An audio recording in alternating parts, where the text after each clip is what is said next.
Have you ever wondered if the choices we make out of greed can come back to haunt us in the most unexpected ways? What if the person you look down on today holds the key to your future tomorrow? This isn't just a story, it's a timeless lesson from the heart of Africa about a woman who made a choice that would echo through the rest of her life. Stick with me, because by the end of this tale, you'll discover a powerful secret about destiny, humility, and the surprising ways the universe balances the scales of justice. You'll see how one single decision can ripple through time, and you might just look at the people around you a little differently.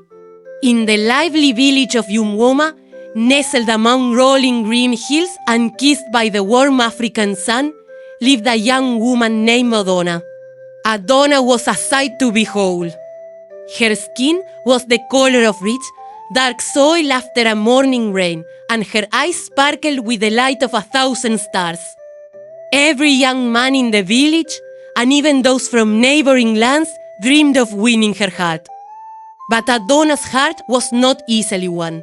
She believed her beauty was a golden ticket, a path to a life of luxury and ease, far from the dusty posts and thatched roofs of Umwoma. Among her many admirers was a humble but hard-working mechanic named Chaik. Chaik's hands were often stained with grease and oil, but his heart was pure gold. He didn't have much to his name, just a small workshop at the edge of the village and a spirit that refused to be broken. He loved Adona with a sincerity that was as clear as the village stream. Every morning, he would leave a single, perfect hibiscus flower at her doorstep, a silent testament to his affection. He saw beyond her stunning beauty. He saw a spirit he wished to cherish and protect. One afternoon, as the sun began its descent, casting long shadows across the land, Chai gathered all his courage. He approached Adona as she was returning from the market, her basket balanced gracefully on her head. Adona, he began, his voice trembling slightly, I may not have riches to offer you, no silks or gold. But I have hands that will work tirelessly for you and a heart that will love you endlessly. Please, give me a chance to make you happy. Adona stopped and looked Chaik up and down, a scornful smile playing on her lips. You? She scoffed, her voice dripping with disdain. A poor, greasy mechanic? What can you offer me but a life of struggle and stained hands? Look at you. Your clothes are patched and you smell of engine oil.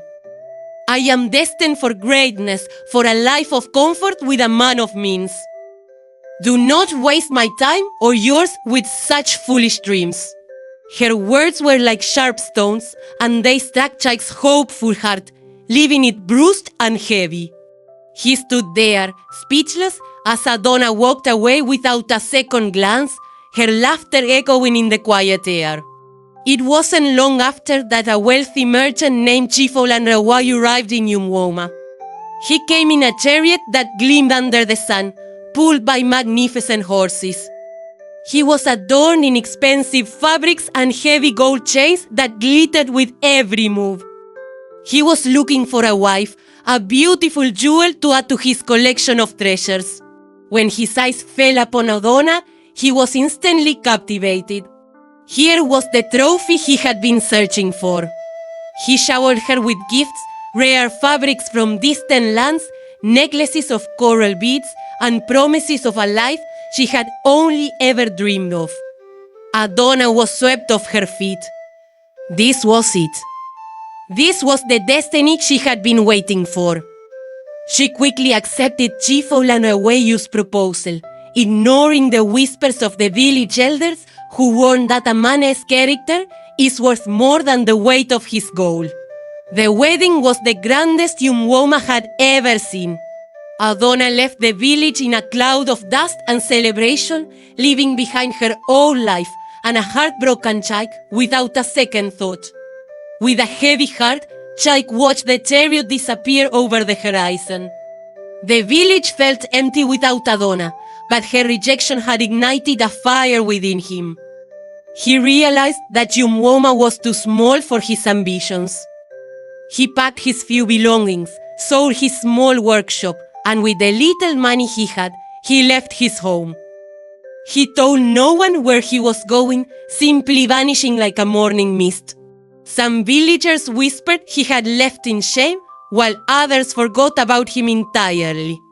But Chaik was not running away from his past. He was running towards a future he was determined to build with his own two hands. His journey led him to the bustling city, a place of endless possibilities and daunting challenges. Years turned into a decade. Life in the city was not easy for Chaik. He started from the very bottom, working odd jobs, sleeping in cramped quarters, and often going to bed hungry. But he never lost sight of his passion for mechanics and engineering. He saved every coin he could, not for comfort, but for knowledge. He enrolled in night school, studying advanced engineering, learning about new technologies and machines that the people in his village couldn't even imagine. His hands, once just skilled at fixing old engines, were now learning to design new ones. His mind, once filled with thoughts of Adona, was now consumed with blueprints and innovative ideas. He was building an empire, not of gold, but of ingenuity. Meanwhile, Adona's life was not the paradise she had imagined. Chifo Landrawayu was a man of great wealth, but he was also a man of great appetites and a short temper. He treated her not as a wife, but as a beautiful object to be displayed at parties. Her days were filled with emptiness, her golden cage growing smaller and smaller. The laughter that once danced in her eyes was replaced by a permanent shadow of sadness. The chief's fortunes, built on risky ventures, were as unstable as his moods. One day, a series of bad investments caused his entire empire to crumble. He lost everything, his wealth, his status, and his friends. Overnight, the mansion became a hollow shell and the lavish lifestyle vanished. Chifo Landrawayu, unable to cope with the shame, abandoned Adona and disappeared, leaving her with nothing but death and bitter memories. Humbled and broken, Adona had no choice but to return to Umwoma. She arrived not in a gleaming chariot, but on foot, her clothes tattered and her spirit crushed. The village had changed, and she was now a stranger in her own home. The beauty that had been her pride had faded, worn away by years of sorrow. She had to take up menial jobs just to survive, the very life she had once scorned. The villagers who once admired her now looked at her with a mixture of pity and quiet judgment. Her days were a long, hard struggle, a constant reminder of the choice she had made so many years ago. One day, a buzz of excitement swept through Umwoma. A convoy of sleek, modern vehicles, unlike anything the villagers had ever seen, rolled into the village square. Out of the lead car stepped a man. He was dressed in a sharp, impeccably tailored suit, radiating an aura of power and confidence.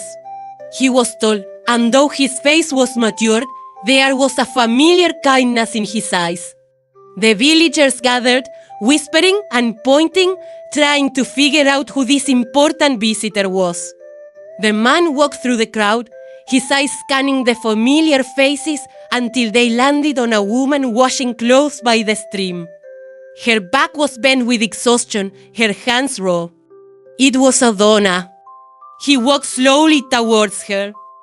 Hearing the footsteps, Adona looked up, her eyes widening in disbelief.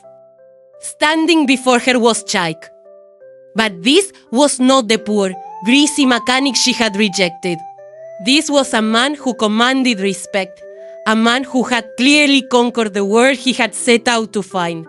He was now a billionaire, the owner of a vast engineering and technology corporation that was changing the face of the nation. Silence fell between them, thick with the weight of unspoken words and years of regret. Adona's eyes filled with tears as the full magnitude of her mistake crashed down upon her. The man she had called worthless was now one of the most powerful men in the country, while she, who had reached for the stars, was now lower than the dust on his expensive shoes. Jack looked at her, and there was no trace of anger or triumph in his eyes, only a deep, profound sadness. Adona, he said, his voice calm and steady. I did not come back to gloat. I came back to help my village, to build schools and bring clean water, to give the people here the opportunities I had to live to find. He then looked directly at her. I learned a long time ago that true wealth is not in what you have, but in what you build and who you become. I hope you have found some peace. He then turned and walked away, leaving Adona by the stream, weeping not for the wealth she had lost, but for the good man she had thrown away. The universe had balanced its scales. Jack found his fortune not in spite of his humble beginnings, but because of the character they forged in him. And Adona learned, in the harshest way possible, that a person's worth can never be measured by the contents of their pocket. Thank you so much for journeying with me through this powerful story. I truly appreciate you staying until the very end. May God bless you abundantly. Don't forget to like, share, and subscribe for more tales that teach and inspire.